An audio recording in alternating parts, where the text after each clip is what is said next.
저에게는 한 가지 원칙이 있습니다. 동일한 성경 구절을 동일하게 반복해서 설교를 하더라도 그 설교가 동일하게 반복된 것으로 그쳐서는 안 된다 하는 겁니다. 한번 설교를 듣고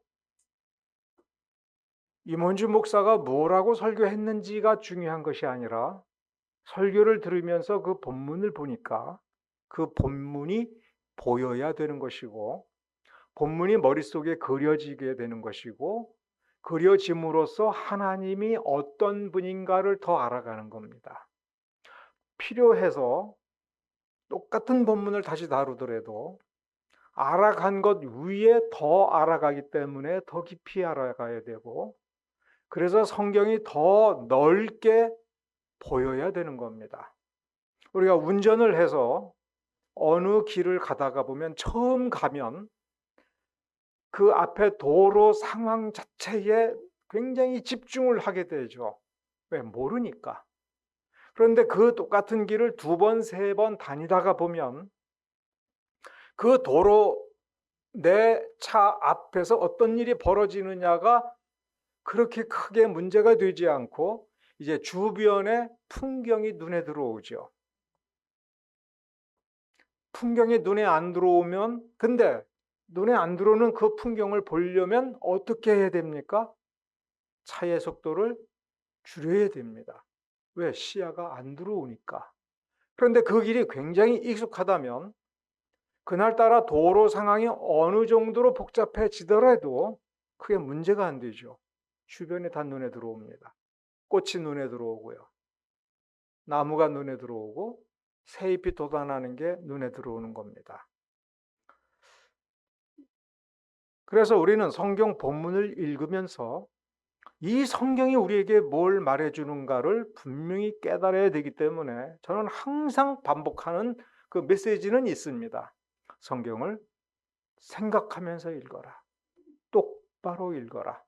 그리고 성경 전체가 한눈에 들어오도록 그 시야를 가지려고 집중해서 읽어라. 그런데 성경은 이게 입시 공부가 아닙니다. 입시 공부는 정답이 중요하고 정답을 머릿속에 넣으면 되는 겁니다. 그리고 누가 문제를 내면 즉각적으로 그 문제는 내가 풀어본 적이 있어. 정답은 3번이야. 자동적으로 나오면 똑똑한 줄을 압니다. 그런데 성경은 입시가 아닙니다.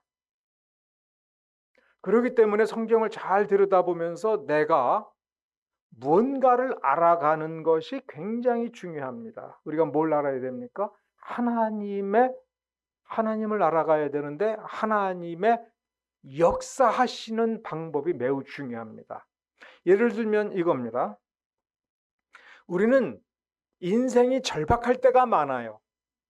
그래서 절박한 그 순간에는 그 문제를 풀기 위해서 주님, 요거 좀 도와주십시오라고 얘기합니다. 좀 더 구체적으로 우리는 살다가 보면 돈이 궁할 때가 많아요. 아쉬울 때가 많습니다. 그런데 하나님께서는 약속하셨어요. 네가 뭘 구하든지 내가 다 들어줄게. 그래서 우리가 절박할 때 기도합니다. 주님, 돈 좀 주세요. 절실히 기도합니다. 주님, 이 문제 좀 풀어주십시오. 능력 주십시오. 그러면 정말 하나님께서 응답하실 때가 있습니다. 그럼 우리는 경험적으로 기도하면 주신다. 자, 그러면 성경은 뭐라고 써 있습니까? 주님, 돈 주십시오. 이렇게 절박하게 기도하면 들어주신다. 그러니 너희들은 항상 절박하게 돈을 달라고 기도해라. 절박하게 능력을 달라고 기도해라. 그럼 그때마다 내가 줄게. 그런데 기도 안 하면 안 준다. 성경은 그렇게 써 있느냐. 우리 하나님은 어떤 분이냐, 어떤 스타일이냐. 자, 성경을 똑바로 읽어보면 사실 성경은 이렇게 가르칩니다. 내가 말한 대로 해봐라. 매일매일 내가 말하는 대로 해봐라. 그러면 주님, 어떻게 하면 됩니까? 매일매일 말씀해 주십시오. 라고 해서 매일매일 주님의 음성을 듣고 그대로 행하는 사람, 이건 다 이단입니다. 내가 마음속에 주님 내게 오늘 이렇게 말씀하셨어 라고 확신하더라도 우리는 분명히 인식해야 됩니다. 하나님은 그렇게 하시는 분이 아니다. 내가 이건 주님의 음성이라고 깨달은 건 나의 깨달음입니다. 그런데 하나님은 그런 식으로 우리에게 말해주고 깨우쳐 주시는 그걸 갖고 의지하라고 가르치시는 분은 아닙니다. 그걸 어떻게 아느냐? 성경을 봐요. 하나님께서는 원칙을 우리에게 제시해 줍니다. 정직하게 하라, 거짓말하지 마라, 공정해라, 공평해라, 이간질하지 마라, 다른 사람을 모함하지 말라, 다른 사람과 경쟁하지 마라. 왜? 우리가 다른 사람과 경쟁해서 이기는 사람이 되었을 때 그 이기는 것만큼 복 주시는 분이 아니라고 성경은 써 있기 때문에 그렇습니다. 그러면 어떤 분이여라고 임원주학한테 따질 필요가 없어요. 어떤 목사 붙잡고 얘기할 필요가 없어요. 성경에 써 있습니다. 내가 성경을 보고 하나님과 교감할 때에 하나님은 이런 분이구나라고 하는 것을 알고 확신할 때, 그러면 우리 내가 그렇게 한번 해보지라고 할 때 하나님과 일치되는 겁니다. 그게 하나님의 목소리입니다. 진짜 중요한 목소리. 그래서 하나님은 내 말대로 해봐라. 내가 말하는 걸 너의 삶의 가치 기준으로 삼고 그 원리에 따라 행하는 법이 무엇인지를 너 스스로 한번 깨달아보고, 그래서 너의 인생의 틀, 너의 가치관, 너의 방식과 패턴을 완성해봐라. 그런데 하다가 보면 시행착오를 일으킬 거야. 실수할 거야. 근데 걱정하지 마라. 왜? 창조주 하나님이 너를 고치신다. 하나님을 아는 굉장히 기가 막힌 방법은 뭐냐면 성경을 읽고 이렇구나, 이렇게 해보라고 하시는구나, 이게 원칙이라고 하시는구나, 그러면 그 원칙대로 행하는 사람이 되어보자. 그래서 해보면서 알아가는 그것이 나의 영혼, 나의 마음, 나의 삶으로 하나님을 알아가는 겁니다. 성경은 이렇게 얘기합니다. 정직하게 노력을 하여 손해보는 거 두려워하지 말라. 그러면 내 돈을 잃어버리는 거 아닙니까? 이 기회를 잃어버리는 거 아닙니까? 라고 해서 나는 실패자가 된다라고 할 때 그 실패한 그 자리에서 하나님이 어떻게 하시는 거고 나의 삶의 기준과 행동을 통해서 어떻게 나를 변화시키는지를 경험해 보면 하나님을 아는 겁니다. 그래서 성경을 읽어보면 우리에게 이렇게 가르칩니다. 내 말대로 해봐라. 그러면 부자 되는 법을 알게 될 거야. 내가 나의 역사 과정을 보여줄게. 그래서 구약성경에는 뭘 쓰는 거냐면 하나님이 아닌, 하나님과 배반하고 하나님이 가르쳐 주시는 그 길을 버리고 인간적으로 성공하는 길을 가는 사람들이 얼마나 성공하는지를 보여줍니다.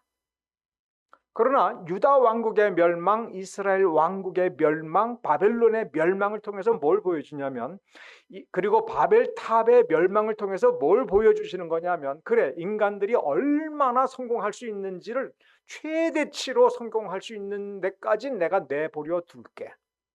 그럼 그게 영원한가? 내가 하루아침에 다 엎어버리면 어떻게 되는지를 보라. 이스라엘이 어떻게 멸망하고 어떻게 됐는지를 보라. 그럼 거기에 부자들은 어떻게 됐어? 1000년 동안 쌓아 올린 부가 어떻게 하루아침에 잿더미가 되는지를 보라. 이게 어디 써 있습니까? 잠언에 써 있는 겁니다. 그러면 어떤 사람의 부가 영원하냐?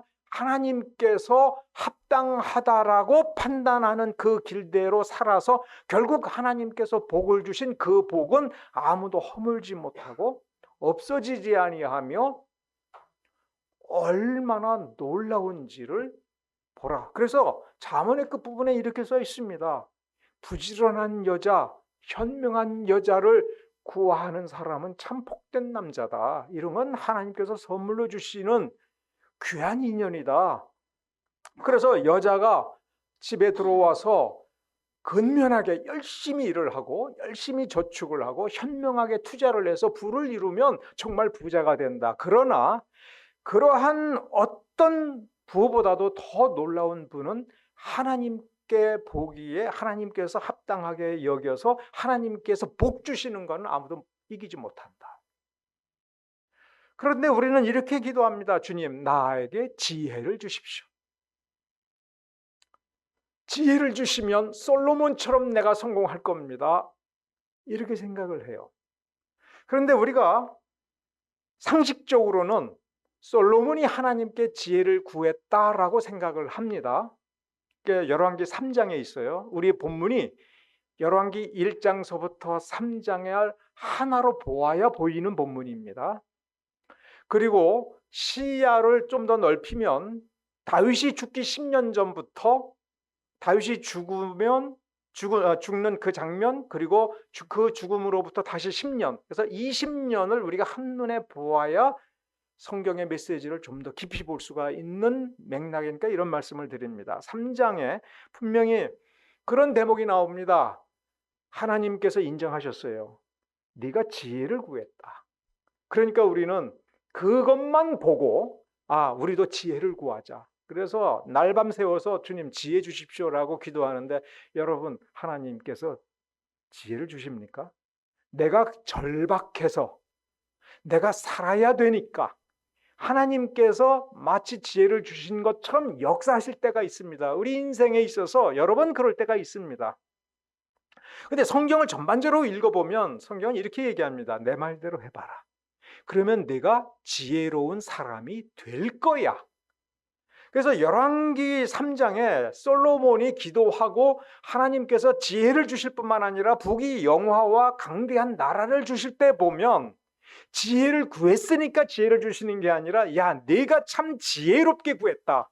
그래서 내 마음에 합당하니까 내가 지혜를 주고 능력도 줄 거야 라고 한 겁니다. 자, 솔로몬이 우리가 굳이 찾아볼 것도 없이 우리의 기억만으로 한번 생각해 봅시다. 솔로몬이 하나님께 뭘 구했습니까? 어떻게 구했습니까? 하나님께 나아가서 이렇게 구했습니다. 나는 아직 어립니다.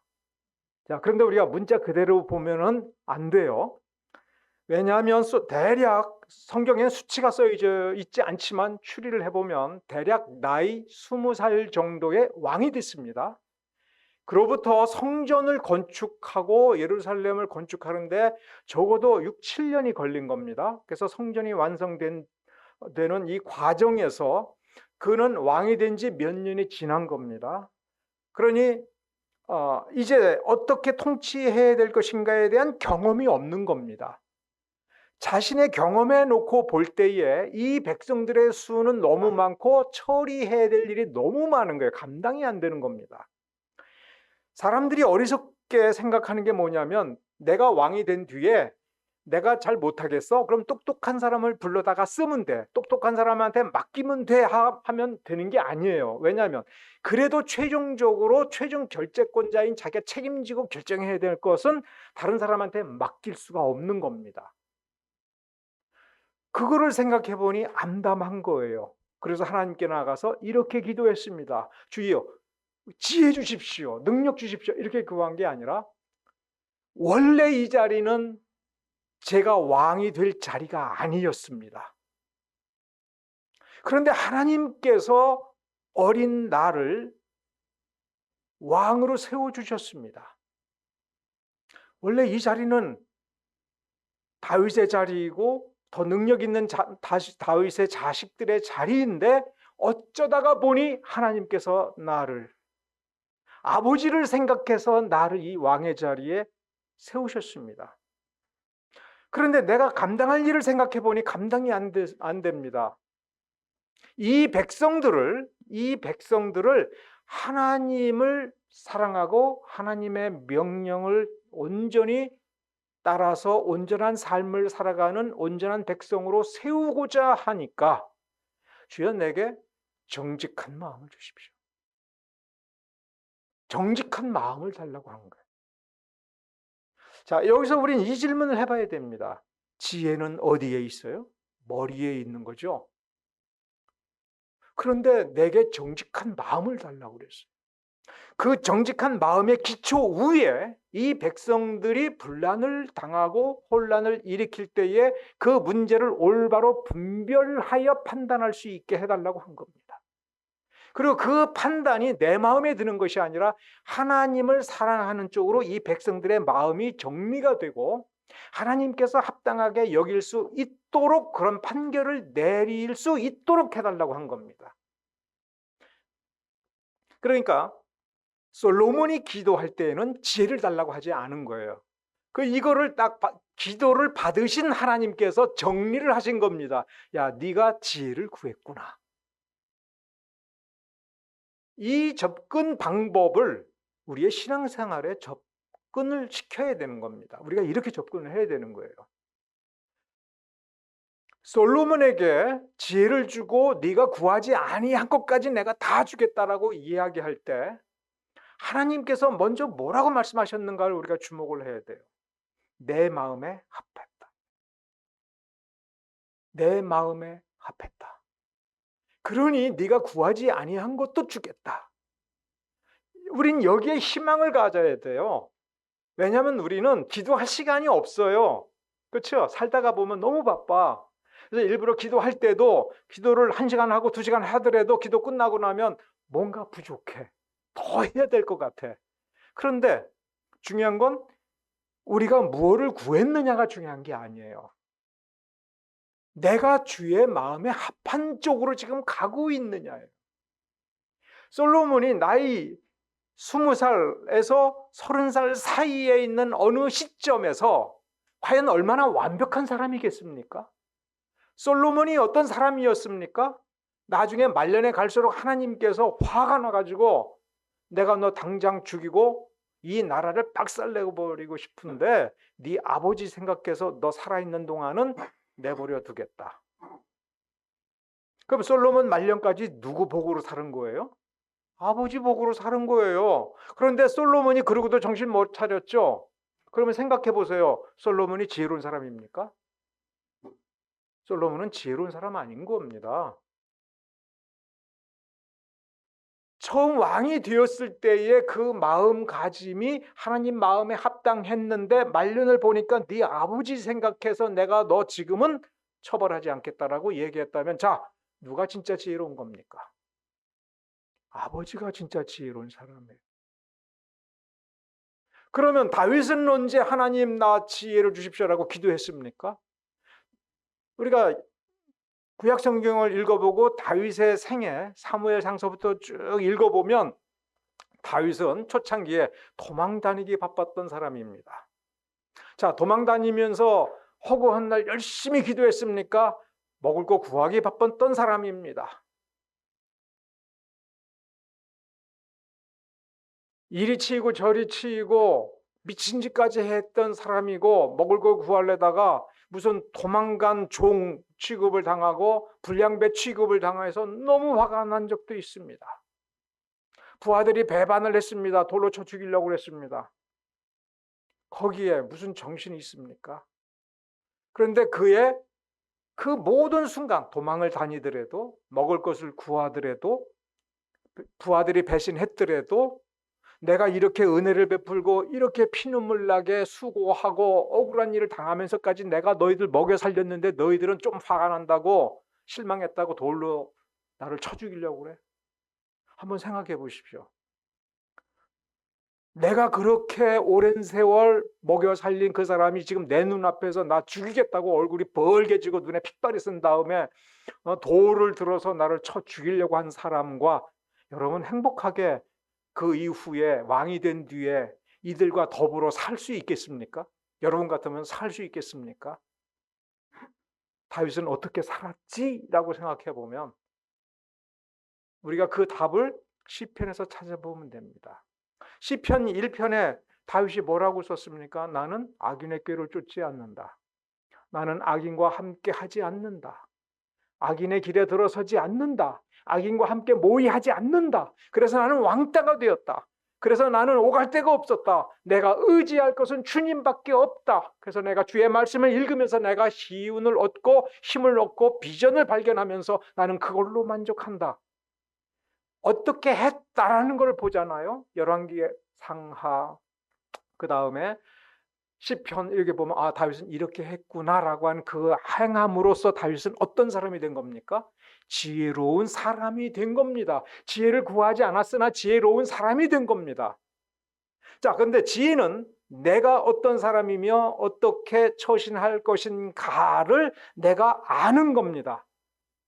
그런데 뭐가 그것만 가지고는 안 돼요. 뭐가 있어야 돼요? 현명함이 있어야 돼요. 지혜와 현명함이 무슨 차이가 있습니까? 우리는 동의어로 생각해도 동의어입니다. 근데 동의어가 아니고 무슨 차이가 있을까라고 할 때는 내가 누구며 어떻게 처신해야 될 것인가를 아는 게 지혜라면 그 지혜를 활용하여 내 앞에 있는 문제를 처리해 나가는 게 현명함입니다. 그래서 최근에 내가 알게 된 것 중에 하나가 재판관한테 변호사들이 마지막 쓰는 문구에 지혜롭게 판단하여 이 문제를 처리해 주십시오라고 글을 쓰는 변호사는 별로 없더라고요. 거의 뭐예요? 현명하게 판단하여. 왜? 재판 문제에서는 재판관 자신의 문제가 아니거든요. 지혜로운 재판관이 앉아서 이 문제를 현명하게 처리해 달라고 요청하는 게 맞다라고 누가 설명하더라고요. 듣고 보니 그래요. 우리는 지혜로울 뿐만 아니라 현명해져야 되고 능력이 있어야 되는데 우리가 하나님의 말씀대로 할 때에 우리가 누구를 닮아가요? 우리가 말씀대로 하면 내가 변화가 되는데 누구를 닮아요? 예수님을 닮아가는 것이고 하나님을 닮아가는 것이고 말씀대로 하면 내 안에 계신 성령께서 기뻐하시고 그래서 하나님의 그 복을 우리에게 넘치도록 부어주도록 우리를 이끌어 주시는 겁니다. 그래서 우리가 변화되는 거예요. 하나님 나한테 100억을 주십시오라고 해서 내가 받았어요. 우리 집사님도 잘 아시겠지만 100억을 손에 쥔 사람이 그 100억이 자기 것이겠습니까? 그 100억을 자기 것으로 하려면 지혜로워야 되고 현명해야 되고 결단력이 있어야 되고 행동력이 있어야 되는 겁니다. 그럼 우리가 무엇을 먼저 구해야 돼요? 돈을 먼저 구하는 게 아니고 능력을 먼저 구하는 게 아니라 현명한 사람이 되고 지혜로운 사람이 되고 결단력이 있는 사람이며 사례 분별이 확실한 사람이 되어야 되는 겁니다. 그게 왜 축복입니까?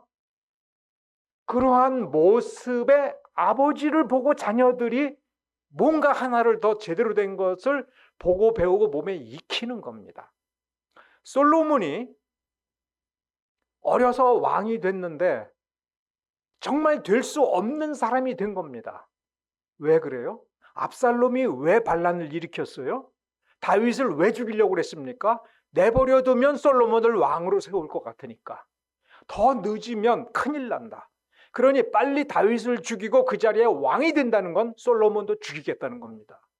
왜? 열왕기상 1장서부터 3장 4절 읽어보면 다윗은 일찍부터 솔로몬을 왕으로 세우겠다라는 생각을 했고 밧세바에게 약속을 했습니다. 그럼 우리는 성경을 잘 모르는 사람은 밧세바에게 미쳤으니까 간통을 저지를 정도로 밧세바에게 반했으니까 그 베겟 송사를 못 이기고 무조건 솔로몬에게 왕자리를 넘겨주겠다라고 우리는 상상할 수 있습니다. 다윗이 그런 사람입니까?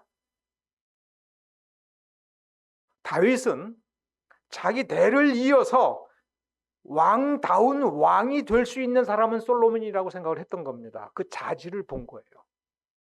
다윗은 왕 자리에 욕망을 품은 적이 있습니까?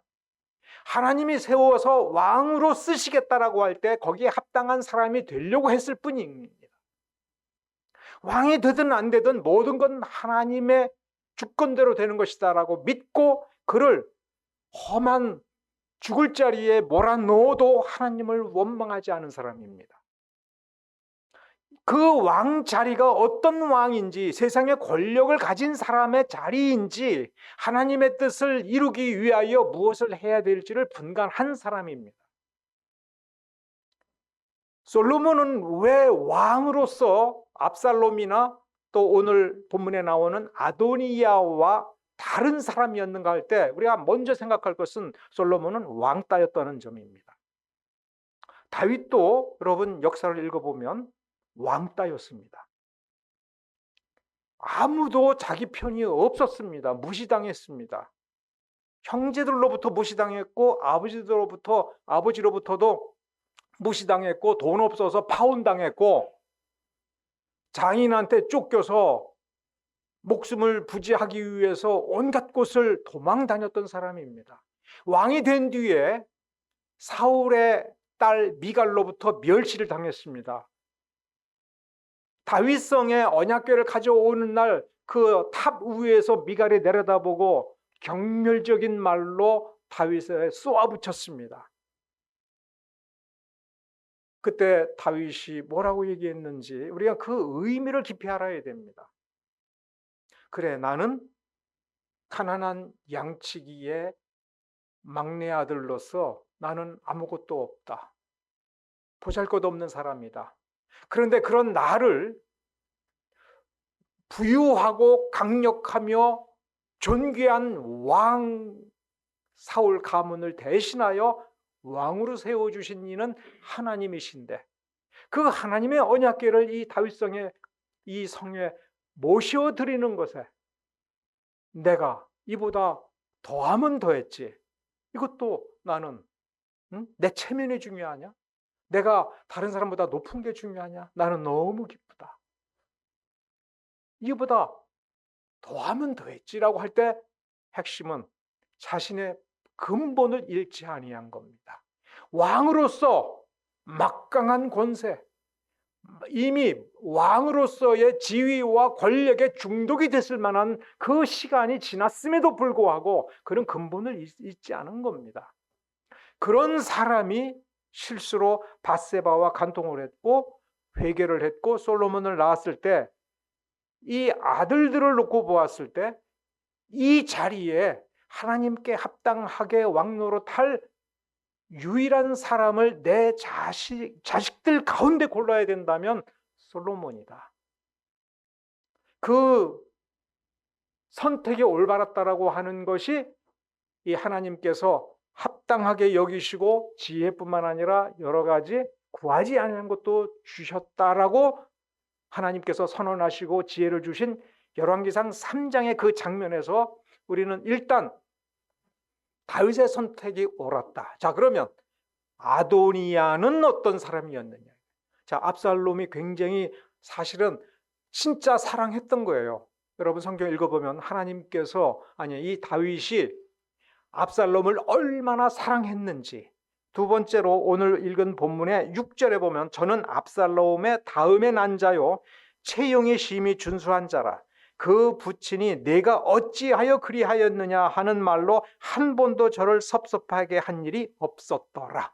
이 말에서 다윗의 마음을 생각을 해보면 정말 사랑했다는 거예요.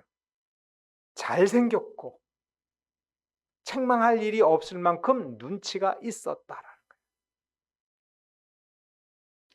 사랑하는 걸로 생각을 해보면 압살롬이 죽었을 때 반란을 일으켜서 자기의 후궁들을 공개적으로 겁탈을 하고 노골적으로 그리고 자기를 죽이려고 군대를 보내고 그랬음에도 불구하고 압살롬이 죽은 것에 대해서 반란 수괴로서 죽임을 당한 것에 대해서 얼마나 애통했습니까? 그걸 생각해 보면 다윗이 사랑하는 그 마음이 기울어지는 대로 왕을 세웠으면 압살롬이 1번이고 2번이 아도니아입니다. 그런데 이 다윗은 하나님의 뜻을 생각을 하고 하나님께 합당한 자가 누구인가를 생각을 할 때 자기에게 합당한 사람이 아닌 하나님께 합당한 솔로몬을 선택했다라고 우리가 성경을 보고 결론을 내려야 됩니다. 근데 일찍 왕이 돼서 어려서 왕이 된 솔로몬을 보니 아버지에게서 배워야 될 가장 좋은 것을 이미 몸에 익힌 거예요.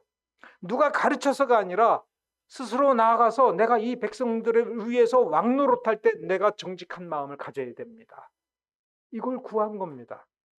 그러니 지혜를 달라고 해서 지혜롭게 한 사람이 아니라 아버지로부터 몸에 익혀서 아버지가 만일 아버지라면 이렇게 했을 거야 라고 한 그게 지혜로운 사람으로서의 처신이었다 하는 겁니다.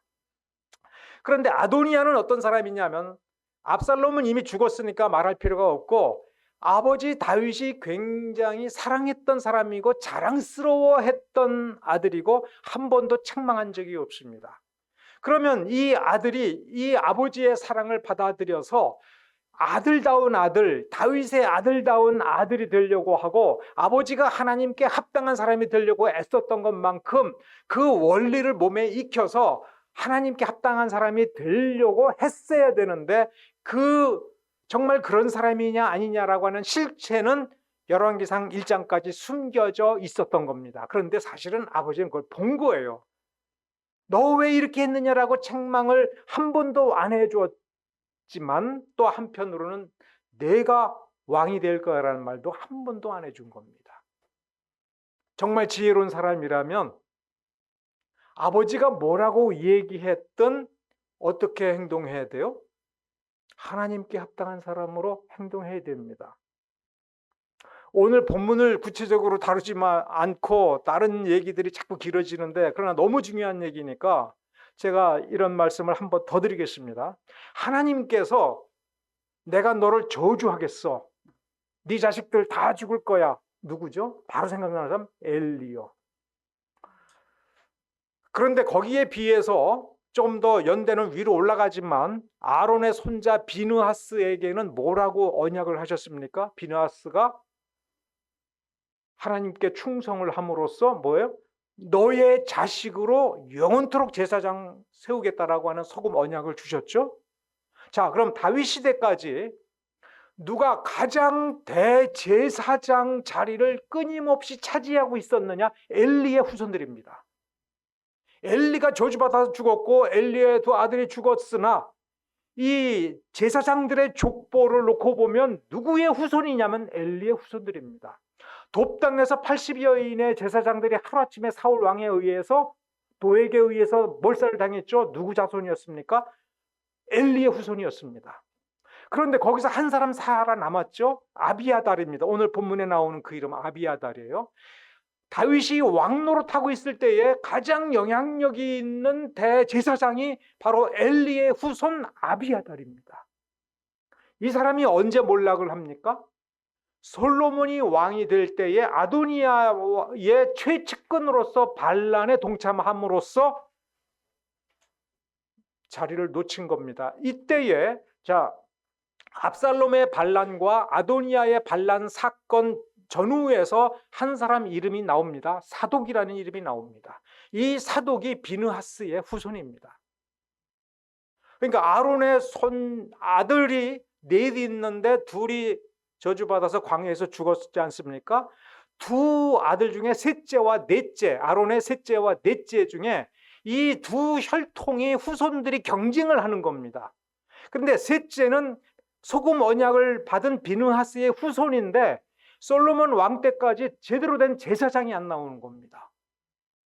넷째 계열에서 엘리가 나왔는데 사무엘 시대에 저주받아서 하루아침에 언약궤를 빼앗기고 마치 멸망당한 가문처럼 보였는데 실제로 솔로몬 시대까지는 누가 득세를 했습니까? 엘리의 후손입니다. 그럼 왜 그랬느냐고 질문을 해봐야 돼요. 하나님께서 저주를 했고, 예를 들어 또 하나, 레위가 저주를 받았죠. 야곱한테. 그러면 그 저주대로 레위 후손들은 뭘 해도 안 되는 집안이었습니까? 출애굽할 때 보면 가장 높은 자리로 선택받은 게 누구야? 레위야. 그렇다고 해서 야곱의 저주가 무효가 됐습니까? 야곱의 저주, 내 형제들 가운데 흩어지고 내 형제들 사이에서 너는 분깃이 없을 것이다. 내 소유가 없을 것이다. 그런데 광야에서 시내산 아래에서 이 땅에 속한 분깃은 받지 않았지만 하나님을 분깃으로 받았지 않습니까? 12지파에서 빼어서 형제들 사이에 흩어졌지만 제사장 가문, 성막을 섬기는 놀라운 축복을 받았지 않습니까? 그러니까 사람들이 생각하는 것처럼 축복과 저주가 그렇게 단순한 게 아닙니다. 그럼 뭐가 핵심입니까? 하나님의 말씀대로 하면서 하나님께 합당하게 처신하면 정말 저주받았다라고 하는데 그 저주가 그대로 이루어지는데 복된 형태로 이루어지는 거예요. 축복을 받았으나 그 자손이 별 일 없으면은 그 축복은 이루어지지만 약하게, 묘하게 이루어지는 거예요. 우리는 하나님의 지혜가 무한하다는 것을 알아야 되는 겁니다. 아도니아가 아버지에게서 복을 받았다, 인정을 받았다, 사랑받았다라고 하지만 그는 어리석었습니다. 그래서 아버지가 죽기도 전에 아버지의 몸이 식어가지고 스스로 따뜻하게 살 수가 없는 그 상황이 되자 이제 아버지는 살았으나 죽은 거나 마찬가지고 언제 죽을 줄 알 수 없는 그런 상태가 됐다. 그러니 이제 내가 나서야지 하면서 오늘 5절에 뭐라고 써 있습니까? 내가 왕이 되리라. 내가 왕이 되리라 스스로 자가 발전을 한 겁니다. 그러면서 왕이 되리라 하고 자기를 위하여 자기 스스로 병거를 동원하고 기병을 끌어모으고 전배는 호위병입니다. 호위병이니까 그 나라 군사들 중에 가장 무술과 힘과 머리가 좋은 뛰어난 사람들 호위병 50명을 준비하여 자기가 취임식을 하러 간 겁니다. 그런데 여기에 왕실의 모든 왕자가 따라갔습니다. 누구만 빼고요? 본문은 그게 뭐라고 써 있어요? 솔로몬만 빼고. 왕의 신하 중에 유력한 사람들은 다 쫓아갔습니다. 그러면 솔로몬에게 남은 사람은 뭐예요? 유력한 사람이 아닌 거예요. 그러나 하나님을 믿고 다윗의 뜻을 아는 사람만 거기 한두 명만 있었던 겁니다. 그 몰려드는 사람을 보고 아도니아는 자신이 만만한 거죠. 그래서 잔치를 하면서 오늘 본문은 아니고 역대하에 쓰여진 곳에 보면 이렇게 써 있어요. 거기서 왕 만세라고 불렀다는 겁니다. 아도니아 왕 만세 했던 거예요. 왕실이 아도니아 편을 들은 겁니다. 그리고 분명히 성경은 이렇게 쓰고 있어요. 6절에 그 부친이 내가 어찌하여 그리하였느냐 하는 말로 한 번도 저를 섭섭하게 한 일이 없었더라라고 했으니 왕궁에 있는 아버지가 이 사실을 알더라도 나한테 뭐라고 안 할 거야. 뭡니까? 자부심이 있고 자존심이 있었던 겁니다. 그런데 다윗이 이 선지자 나단의 말을 듣고 밧세바의 말을 듣고 솔로몬을 왕으로 지정을 하고 공포하게 합니다. 그 뒤에 아도니아가 밧세바한테 와서 한 말이 열왕기상 2장에 나오죠. 뭐라고 얘기합니까? 이 나라가 원래 내 건데, 이 왕의 자리는 원래 내 건데 어쩌다가 하나님께서 솔로몬에게 왕자리를 넘겨주겠다 혹은 아버지가 그렇게 말씀을 하시니 솔로몬이 왕이 되었다 이렇게 말을 하지 않았어요. 실제 내용은 어떻게 했어요? 그래서 내가 양보했다 이거예요. 아버지가 지정을 했고 하나님의 뜻이 그렇게 역사하였으니 그러니 내가 양보했다. 이거 원래 내 건데 양보했다. 이 백성도 지금도 나를 사랑하고 나를 왕으로 보시기를 원하지만 내가 양보했다. 자, 그러니 아버지의 여자 중에 그 동료, 열왕기상 1장에 나온 이 동료를 내게 다오 한 겁니다. 아도니아는 이렇게 생각했을 겁니다. 실제로는 아버지와 동침을 하지 않았으니 아버지의 여자가 아니라고도 할 수 있는 거 아니냐. 내 아내로 삼겠다고 하는데 나 결혼시켜줘. 이렇게 이야기한 셈입니다. 그런데 관례적으로 그리고 원리적으로 동침을 했든 안 했든 아버지의 여인이죠. 그 여자를 달라고 한 겁니다. 근데 밧세바가 그 자리에서는 아무 말 안 했습니다. 못한 것일 수도 있습니다. 현명하지 않으니까. 아도니아가 왜 그렇게 당당하게 말을 할 수가 있겠습니까? 이 백성들이 나를 따른다. 이 왕실의 모든 왕자가 나를 따른다. 나를 왕 세우기를 원한다. 그리고 여기 군대의 유력한 장군들, 심지어 요압이 다윗의 최측근 장군입니다. 그리고 다윗의 사촌입니다. 그 사람도 내가 왕이 되기를 원해서 나의 잔치에 와서 아도니아 왕 만세했다. 지금 솔로몬이 믿을 수 있는 건 아버지가 지명했다는 것. 그런데 다윗이 죽었다. 이제 누가 솔로몬 편이냐? 내가 양보한 사람이야. 그러니까 이건 내놔라고 했을 때 그것은 다윗을 모욕하는 것이고 솔로몬을 욕되게 하는 것이며 솔로몬의 왕권을 무시하는 것이지만 밧세바는 그 자리에서 아무 소리 하지 않았습니다. 왜 말을 안 했겠습니까? 어리석으니까. 어리석은 사람이 자존심 긁히면 성질을 부리고 거기서 시끄러워지니까. 그러니 밧세바는 알았다고 그 말을 솔로몬에게 전해서 솔로몬이 결정하게 하겠다고. 그러니까 밧세바가 솔로몬에게 거의 그대로 이야기합니다. 그러면 밧세바는 어떻게 될 줄 몰랐을까요? 아도니아의 어리석음을 알았고 솔로몬의 지혜로움을 아는 겁니다. 아니요, 그 지혜로울 필요가 없어요. 그건 역적이며 반역입니다. 내버려 둘 수가 없습니다. 내버려 두면 솔로몬의 왕권이 부서지는 겁니다.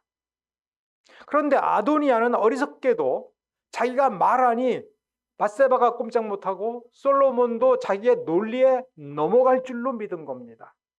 아도니아는 어떤 사람입니까? 어리석은 사람입니다. 근데 뭐에 어리석었는지 우리가 생각을 해봐야 됩니다. 하나님의 방법을 몰랐던 겁니다. 다윗이 하나님의 말씀을 어떻게 대하였고 하나님의 말씀을 어떻게 따랐는지에 대하여 가장 잘 알 수도 있었음에도 불구하고 그는 무관심했기 때문에 몰랐던 겁니다. 관심을 가지고 들여다봐야 비로소 보이는 것이고 저렇게 닮고 싶어서 따라서 해봐야 닮아지는 것입니다.